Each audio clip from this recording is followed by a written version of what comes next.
When you hear the term speedrunning, you may think of classic titles like Super Mario 64, Ocarina of Time, or Minecraft. But what if we were to take the term much more literally? What if there were a game where the entire premise is running with speed?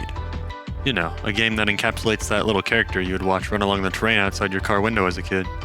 Well, the team at Landfall had that exact idea, and their efforts resulted in a game known as Haste Broken Worlds. Haste offers a unique experience of going fast and feeling good about it. I mean, seriously, just watch how exhilarating it is to weave through obstacles at such high speeds. Naturally, a game with this appeal resonated with a certain group of players, and it wasn't long before the game saw a fairly active speedrunning community. There were different abilities to try, a whole slew of items to make builds with, and procedurally generated levels that allowed for all runs to feel unique. There was a lot going for Haste as a speed game, and it showed with how many runs were submitted early on. However, it wouldn't take long for players to discover the most broken item combination in the game, and subsequently ruin speedrunning for everyone. Today, I'll be sharing with you the short history of Haste Random Seed individual level speedrunning, what this broken item combination is, how it works, and the aftermath of its discovery. Let's get into it. If you haven't heard of Haste before, it's a roguelike game where the objective is to complete levels while dodging obstacles and outrunning the world collapsing behind you. There are 10 base stages in the game, called shards, each of which act like their own run, if you're familiar with roguelike terminology. In these runs, you'll encounter different levels, called fragments, or as the speedrunning community refers to them as, nodes, that need to be completed before arriving at the boss node. Upon completing a shard, you'll unlock new items that can be purchased at shop nodes during runs, as well as a meta progression currency called anti-sparks. These anti-sparks can be exchanged for various upgrades in the hub, including alternate abilities and stat upgrades. With this game's heavily randomized nature, including procedurally generated nodes, shard layouts, and shop items, as well as the 4 main abilities you can use to play through shards, there's a ton of potential for replayability, and that's not even touching on the endless mode and community mods. With all of these unexplored variables after finishing a casual playthrough, it's hard not to wonder just how fast one can complete parts of the game. This is exactly what many players wanted to find out, and they took it upon themselves to see what speeds they could achieve. Before we continue any further, let me clarify that most footage shown and information shared in this video is from the launch version of 1.0.a to the most prevalent speedrunning patch of 1.3.a. The game has gotten many updates since its release, so a lot of what I go over here won't reflect on the current state of the game. That being said, all of the versions within the span I listed are the only ones relevant to the discussion of speedrunning, at least as of the time of making this video. With that out of the way, let's talk about how exactly this game is ran. There are 2 main categories on the leaderboard for Haste, full game 80% and individual levels. Early Haste speedrunning was entirely focused on completing random seed times for each shard, as the individual levels are shorter than a full game run, and the rules allow for running them on any save file, regardless of completion. Right away, there was a race to get times on the leaderboards, so any half-decent runs would do. Some of the tech being used at this time included utilizing the cowl ability to clear stage nodes faster and skipping encounter nodes that don't require you actually finish them. For the topic of today's video, we'll be discussing the formation of the item meta that these runs utilize. Specifically, the decision to do runs with no increase to the item rarity stat. Item rarity is one of the meta progression stats you can upgrade in the hub, using the anti-sparks I mentioned before. As you'd expect, the higher this stat is, the more likely it is for higher rarity items to appear in shops, subsequently lowering the chances of lower rarity items. Our decision to keep this at its base value might sound absurd at first. Surely the higher rarity items are less common for a reason, meaning that they'd be extremely valuable to have for speedruns, right?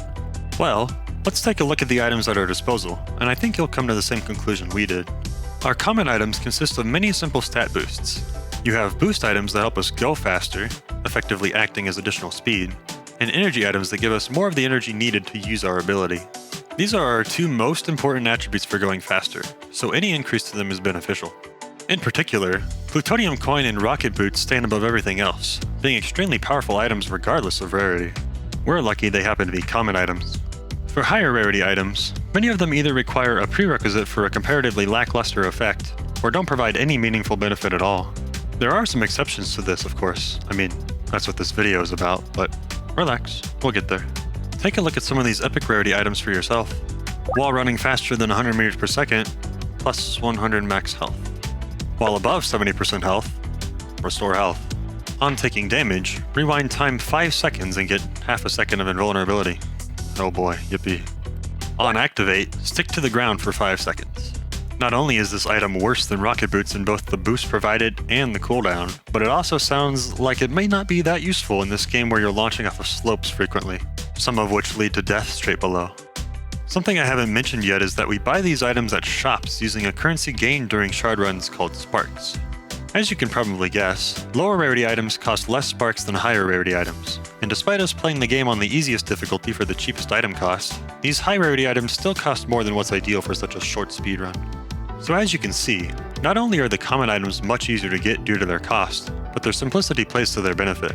We want cheap items that make us go faster without rewinding time or making us plummet to our death. In any percent runs, stacking up on these cheap items that are also extremely good plays a big factor in how fast runs have the potential to be. Individual level runs continued this way for some time as players got better and reset for more optimal shard layouts, quickly bringing times down over the course of a few weeks. Unfortunately, it was all in vain, as there would soon be a run showcasing the worst case scenario a game like this could witness. When it comes to the nodes that make up a shard, we can split them into two distinct categories: stage nodes and non-stage nodes. Non-stage nodes refers to shops, rests, and encounters. These nodes require little time to complete, often taking only a couple seconds, with a few encounter nodes being the minor exceptions. Stage nodes, on the other hand, take up the bulk of the run. These stages without any items can take anywhere from around 40 to 55 seconds to complete, depending on how long they are and how well you play. This is exactly why we prioritize getting items in the first place.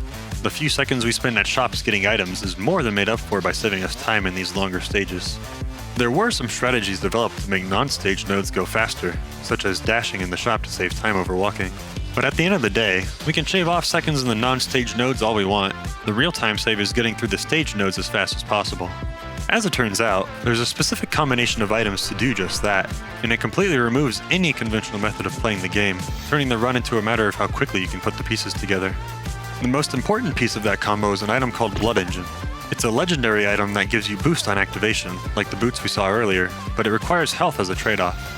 It also has no cooldown, so you can spam it by holding down the button to get a ton of boost at the cost of your entire health bar. On its own, this item is only respectable.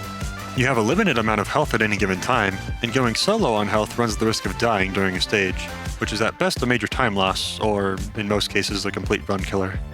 Luckily, or not so luckily depending on how you view it, this game has plenty of healing items. I'm talking like too many healing items.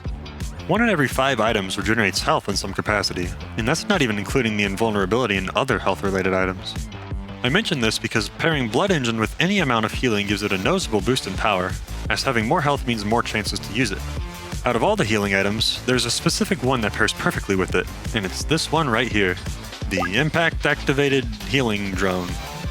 Oh, what a mouthful. This item is pretty straightforward. Upon receiving damage, heal some health back. Under normal circumstances, you'd be right to think that it's not that good of an item, and that's because the majority of the time, it isn't. No points for you if you figured it out by now, though.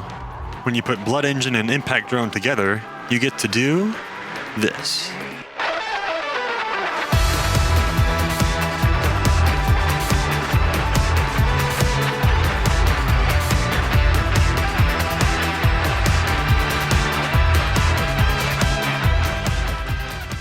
That's right, you get the pleasure of torturing Zoe for all eternity.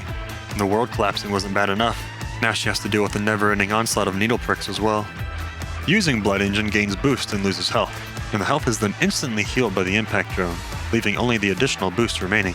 Repeat this indefinitely, or at least until you reach the portal, and do it all over again. This completely trivializes the main portion of the run, making your ability choice and pre-existing items beyond obsolete.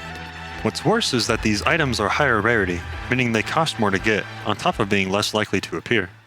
Upgrading item rarity all the way makes legendary items significantly more likely to appear, and clearing challenge nodes raises your item rarity stat even more, but that's only convenient when you're putting all your eggs in one basket. You'd be forced to completely abandon the existing method of stacking cheap items, and instead aim to build this single item combo. Runners are already forced to reset countless times to get an optimal shard layout, since how many stage nodes appear can vary drastically.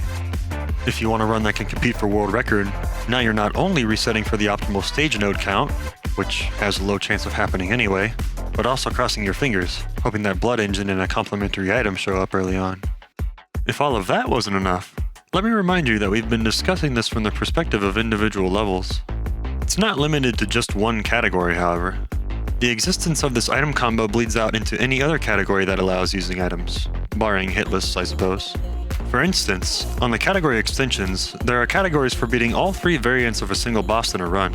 It sounds fun on paper, but when you consider what I've covered up to this point, an optimal run is now 3 Blood Engine combos, back to back to back. We signed up for the RNG from the start, but none of us could have imagined it would be this tedious. Now, for clarity's sake, it doesn't have to be impact drones specifically to make this strategy work. It's just the most effective, so it's the one I talked about in this video. Another item you'll see commonly paired with Blood Engine is the Personal Matter Stabilizer, which gives a whopping 10 seconds of invulnerability on use. As I said earlier, any item that heals or gives invulnerability makes Blood Engine significantly more powerful, and you'll see it in most set seed runs. Something else worth noting is that this exact combo doesn't sustain itself if you increase the damage taken difficulty option over 100%. Mind you, the rule set for submissions requires all runs to be on a default difficulty option, and we run on easy for the item cost anyway, so this isn't relevant in regards to speedrunning, I just thought I'd mention it. Many runners at the time of this discovery were transitioning over to full game any % runs. Those who hadn't were quickly incentivized to run a different category or quit entirely. The individual level random seed category was starting to get less traction due to the variable stage node counts, with some players resetting for days on end in search for an optimal shard layout, and now with this added on top, it wasn't a run anyone cared to put time into. In fact, it sparked enough discontent in the community to spawn an engineless % in category extensions, acting as what the category was before this discovery. Sadly, it was too little too late, as by that point, runners had no more interest in the category, Blood Engine or not. Nowadays, even full game speedruns have stopped entirely, but Haste itself is still going strong. In the short amount of time the game has been released, the many updates it's received have changed the game to the point that modern Haste looks rather different than the game we ran at the beginning. It's still grossly overshadowed by a certain other landfall game that released shortly after it, but in my eyes, that just makes Haste a diamond in the rough. A node on the shard less traveled, you could say. As for the future of speedrunning, there's always the chance that leaderboard changes or future patches shake things up, who knows. There's plenty more to talk about when it comes to Haste, so if you enjoyed this video, show it some love. I'd be thrilled to share more of this amazing game with everyone. I've got some more video ideas I'm working on in the background, so expect to see some more in the near future. For now though, I'll leave it at that. Thanks for watching, and have a great rest of your day.